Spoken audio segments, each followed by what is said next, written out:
आज आपके लिए लेके आई हूँ एक और सुविचार कहानी जिसका नाम है गैर हाजिर कंधे। विश्वास साहब अपने आप को भाग्यशाली मानते थे। कारण यह था कि उनके दोनों पुत्र आईआईटी करने के बाद लगभग 1 करोड़ रुपए का वेतन अमेरिका में प्राप्त कर रहे थे।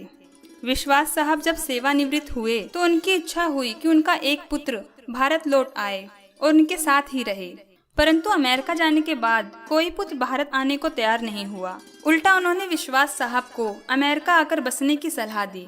विश्वास साहब अपनी पत्नी भावना के साथ अमेरिका गए, परंतु उनका मन वहां पर बिल्कुल नहीं लगा और वे भारत लौट आए। दुर्भाग्य से विश्वास साहब की पत्नी को लकवा हो गया और पत्नी पूर्णतः पति की सेवा पर निर्भर हो गई।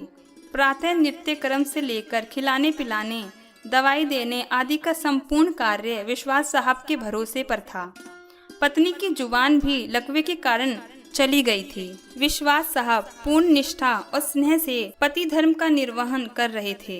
एक रात्रि विश्वास साहब ने दवाई बगैर देकर भावना को सुलाया और स्वयं भी पास लगे हुए पलंग पर सोने चले गए। रात्रि के लगभग 2 बजे हार्ट अटैक से विश्वास साहब की मौत हो गई। पत्नी प्रातः 6 बजे जब जागी तो इंतजार करने लगी कि पति आकर नित्य कर्म से निवृत्त होने में उसकी मदद करेंगे। इंतजार करते करते पत्नी को किसी अनिष्ट की आशंका हुई।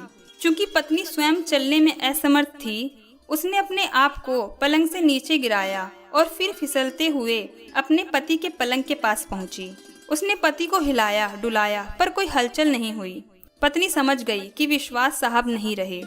पत्नी की जुबान लकवे के कारण चली गई थी, अतः किसी को भी आवाज देकर बुलाना भी पत्नी के वश में नहीं था। घर पर और कोई सदस्य भी नहीं था। फोन बाहर ड्राइंग रूम में लगा हुआ था। पत्नी ने पड़ोसी को सूचना देने के लिए घिसटते हुए फोन की तरफ बढ़ना शुरू किया।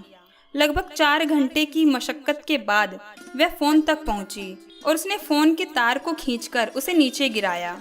पड़ोसी के नंबर जैसे तैसे लगाए।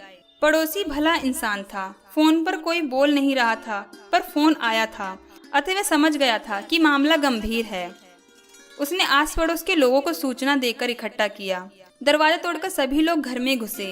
उन्होंने देखा विश्वास साहब पलंग पर मृत पड़े थे तथा पत्नी भावना टेलीफोन के पास मृत पड़ी थी। पहले विश्वास और फिर भावना की मौत हुई। जनाजा दोनों का साथ साथ निकला। पूरा मोहल्ला कंधा दे रहा था, परंतु 2 कंधे मौजूद नहीं थे जिसकी माँ बाप को उम्मीद थी।